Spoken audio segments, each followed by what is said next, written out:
सावधान, मां लक्ष्मी ने स्वयं कहा है, अगर घर की ये 5 चीज किसी को दे दी जाए तो धन संपत्ति ही नहीं, सुख शांति भी सदा के लिए छिन जाएगी। क्या आप जानते हैं, आपके घर की 5 साधारण चीजें ही आपकी किस्मत तय करती हैं। मां लक्ष्मी ने चेतावनी दी है, गलती से भी इन्हें दान कर दिया तो घर में आ जाएगी भयंकर गरीबी। बहुत समय पहले प्राचीन भारत के एक छोटे से नगर विशालपुर में एक साधु का आश्रम था। वहां दूर दूर से लोग आकर आध्यात्मिक शिक्षा प्राप्त करते थे। नगरवासी साधु को आचार्य देव कहते थे, क्योंकि वे केवल भिक्षा लेकर जीवन व्यतीत नहीं करते थे, बल्कि लोगों को सही जीवन जीने की राह भी दिखाते थे। विशालपुर नगर समृद्ध था, लोगों के घर धन धान्य गहनों और रत्नों से भरे रहते थे। नगरवासी मानते थे कि ये सब माता लक्ष्मी की कृपा से ही है। नगर के बीचों बीच माता लक्ष्मी का एक भव्य मंदिर था। रोज शाम को वहां दीपक जलाए जाते, घंटियों की ध्वनि गूंजती और पूरा वातावरण श्री ह्रीं श्री महालक्ष्मी नमः के मंत्रों से पवित्र हो जाता। लेकिन एक परिवार ऐसा भी था जो नगर में सबसे समृद्ध होने के बावजूद धीरे धीरे कंगाल होने की ओर बढ़ रहा था। यह परिवार था वसुदेव जी का। वसुदेव जी नगर के सबसे बड़े व्यापारी थे। उनके पास सोने चांदी के ढेर थे, नौकर चाकर थे और अनाज के कोठार भरे रहते थे। फिर भी कुछ वर्षों के भीतर उनका घर वीरान होने लगा। धन की जगह कर्ज बढ़ने लगा, नौकर छोड़कर जाने लगे और घर में अशांति फैल गई। लोग हैरान थे कि ऐसा क्यों हो रहा है, आखिर माता लक्ष्मी की कृपा एक समृद्ध घर से क्यों उठ गई। वसुदेव जी भी परेशान थे। एक रात वे चिंतित होकर सो रहे थे, तभी उन्हें एक स्वप्न आया। स्वप्न में माता लक्ष्मी प्रकट हुई। उनके मुखमंडल से दिव्य आभा निकल रही थी। 4 हाथों में कमल, शंख, गदा और सोने के सिक्कों की वर्षा करने वाला पात्र था। उनकी मुस्कान शांति और कृपा से भरी थी, लेकिन आंखों में एक कठोर सत्य छिपा था। माता बोली, वसुदेव तुम दुखी क्यों हो? क्या तुम्हें याद नहीं कि धन की रक्षा करना भी एक तपस्या है? तुमने अपने घर की 5 पवित्र वस्तुएं बार बार दूसरों को देकर मेरे निवास को अशुद्ध कर दिया, इसलिए मैं तुम्हारे घर से विदा हो गई। वसुदेव ने हाथ जोड़कर कहा, मां मुझे क्षमा करें, कृपया मुझे बताइए कि वे 5 वस्तुएं कौन सी हैं जिन्हें देने से घर में गरीबी आती है। माता ने कहा, यह रहस्य मैं बताऊंगी, परंतु ध्यान रहे ये केवल तुम्हारे लिए नहीं बल्कि पूरे नगर और संसार के लिए शिक्षा है। 5 वस्तुएं कभी भूलकर भी घर से बाहर नहीं देनी चाहिए, क्योंकि ये वस्तुएं मेरे निवास की जड़ें हैं। इन्हें खोने से घर निर्धन और अपवित्र हो जाता है। इतना कहकर माता अदृश्य हो गईं। वसुदेव घबरा कर उठ गए। उनका शरीर पसीने से तरबतर था। अगले दिन वे भागते हुए आचार्य देव के आश्रम पहुंचे और सारी घटना सुनाई। आचार्य देव ने शांत होकर कहा, वसुदेव ये कोई साधारण सपना नहीं है, ये स्वयं लक्ष्मी का आदेश है। अब तुम्हें धैर्य रखना होगा।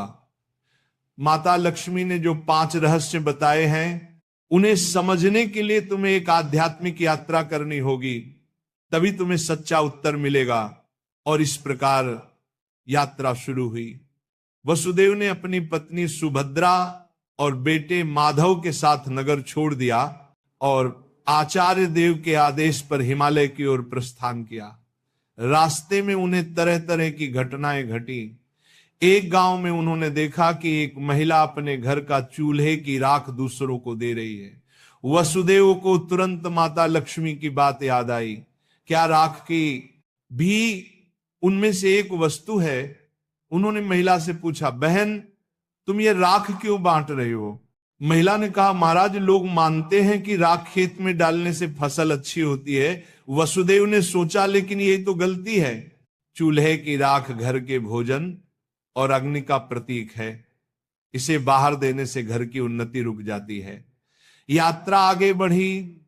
वसुदेव, सुभद्रा और माधव पहाड़ों की कठिन राह से गुजर रहे थे। एक रात वे एक आश्रम पहुंचे। वहां एक वृद्ध साध्वी ध्यान में लीन थी। साध्वी ने वसुदेव को देखकर मुस्कुराते हुए कहा, तुम्हें लक्ष्मी माता के 5 रहस्य जानने हैं ना? ध्यान से सुनो। ये पहली वस्तु है चूल्हे की राख। इसे किसी को मत दो, ये घर की लक्ष्मी को बाहर कर देती है। वसुदेव ने प्रणाम किया और रहस्य को याद कर लिया। दूसरे दिन वे आगे बढ़े। एक गांव में देखा कि लोग अपने घर से झाड़ू निकालकर दूसरों को दे रहे। वसुदेव ने आश्चर्य से पूछा, तुम लोग ऐसा क्यों करते हो?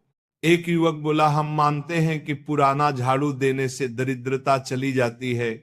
लेकिन तभी आकाश में गड़गड़ाहट हुई, जैसे स्वयं माता लक्ष्मी बोल रही हो, मूर्खों, झाड़ू लक्ष्मी का निवास है। ये घर की स्वच्छता और समृद्धि का प्रतीक है। इसे बाहर देने से लक्ष्मी घर से चली जाती है। वसुदेव को दूसरी वस्तु का भी रहस्य मिल गया, झाड़ू। तीसरा रहस्य उन्हें एक कुटिया में मिला। वहां एक वृद्ध साधक बैठे थे। उनके सामने दीपक जल रहा था। साधक ने कहा, बेटा, घर का जलता हुआ दीपक या उससे जली हुई लौ कभी किसी को मत दो। ये घर की ज्योति और आयु का प्रतीक है। इसे देने से सुख शांति चली जाती है। वसुदेव ने तीसरी वस्तु भी जान ली। आगे चलते चलते वे एक गांव पहुंचे। वहां एक परिवार ने अपने घर का नमक पड़ोसियों को उधार दिया। उसी रात उस परिवार के यहां कलह मच गई। साध्वी ने समझाया, नमक रिश्तों की मिठास और स्थिरता का प्रतीक है। घर का नमक देना लक्ष्मी को अपमानित करना है। अब वसुदेव को चौथी वस्तु भी मिल गई, नमक। अंततः हिमालय के पास एक गुफा में तप करते एक योगी ने अंतिम रहस्य बताया। योगी बोले, वसुदेव, 5वीं वस्तु है कपड़े का कोना या पल्लू। महिलाएं अक्सर पुराने कपड़े का पल्लू काट कर दे देती हैं, लेकिन यही स्त्री की लक्ष्मी और घर की मर्यादा का प्रतीक है। इसे देना घर के भाग्य को काटना है। अब 5 वस्तुएं स्पष्ट थी। पहला, चूल्हे की राख। दूसरा, झाड़ू। तीसरा, जलता दीपक। चौथा, नमक। 5वां, कपड़े का कोना। वसुदेव ने कृतज्ञ होकर योगी को प्रणाम किया। अब 5 रहस्यों को जानकर वसुदेव अपनी पत्नी सुभद्रा और पुत्र माधव के साथ नगर की ओर लौटने लगे। रास्ते भर वे मन ही मन माता लक्ष्मी के उपदेशों को दोहराते रहे। नगर पहुंचते ही उन्होंने सबसे पहले आचार्य देव के चरणों में प्रणाम किया और पूरी यात्रा का वर्णन किया। आचार्य देव ने मुस्कुराकर कहा, वसुदेव, तुम्हें अब सच्चा ज्ञान मिल गया है। इन रहस्यों को केवल अपने तक सीमित मत रखना, बल्कि नगरवासियों को भी बताओ, ताकि वे भी लक्ष्मी के अपमान से बच सके। आचार्य देव की आज्ञा पाकर वसुदेव ने नगर के बीचों बीच सभा बुलाई। सभा में नगर के लोग बड़ी संख्या में उपस्थित हुए। वसुदेव ने हाथ जोड़कर कहा, बंधुओं, मैं स्वयं अपनी गलतियों के कारण निर्धनता और कष्ट का भागी बना। माता लक्ष्मी ने मुझे स्वप्न में दर्शन दिए और बताया कि 5 वस्तुएं कभी घर से बाहर नहीं देनी चाहिए। इतना कहकर उन्होंने क्रम से सब समझाया। पहली वस्तु है चूल्हे की राख, दूसरी झाड़ू, तीसरी जलता दीपक, चौथी नमक और 5वीं कपड़े का कोना। लोगों ने आश्चर्य और श्रद्धा से यह बातें सुनी। तभी आकाश में एक दिव्य प्रकाश फैला और माता लक्ष्मी स्वयं प्रकट हुई। उनके प्रकट होते ही वातावरण में सुगंध फैल गई। मंदिरों की घंटियां अपने आप बज उठी और लोग भाव विभोर होकर उनके चरणों में झुक गए। माता बोली, वसुदेव ने जो कहा वह सत्य है। तुम सब जान लो कि ये 5 वस्तुएं मेरे निवास की जड़ हैं। जो इन्हें बाहर देता है वह अपने ही घर से मुझे विदा करता है।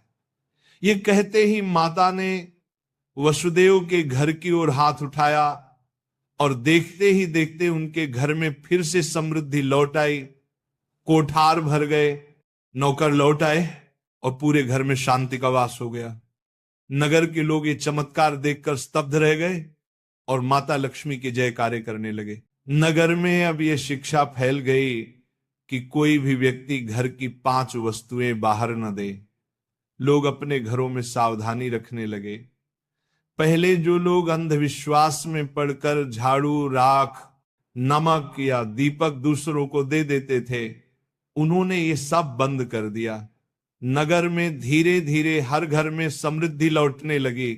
लोग समझ गए कि लक्ष्मी केवल सोने, चांदी या धन में ही नहीं, बल्कि घर की पवित्रता, भोजन, स्वच्छता और मर्यादा में भी रहती है। वसुदेव अब नगर में आदर्श बन गए। वे धनवान तो थे ही, पर अब उन्होंने अपने धन को धर्म और सेवा में लगाना शुरू किया।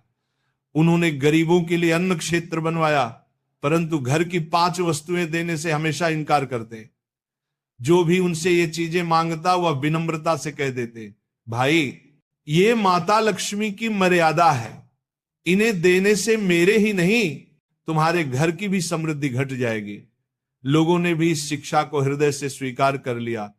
समय बीतने पर नगर विशालपुर दूर दूर तक प्रसिद्ध हुआ कि वहां न तो कोई निर्धन रहता है और न ही किसी के घर में कलह होती है। ये सब केवल माता लक्ष्मी की शिक्षा का परिणाम था। माता लक्ष्मी समय समय पर नगर में आकर वसुदेव को आशीर्वाद देती और नगरवासियों को याद दिलाती कि लक्ष्मी केवल धन की देवी नहीं, बल्कि संतुलन, संयम और मर्यादा की शक्ति है। अंततः वसुदेव के जीवन की सबसे बड़ी सीख यही बनी कि लक्ष्मी की कृपा केवल मेहनत से ही नहीं, बल्कि मर्यादा के पालन से भी प्राप्त होती है।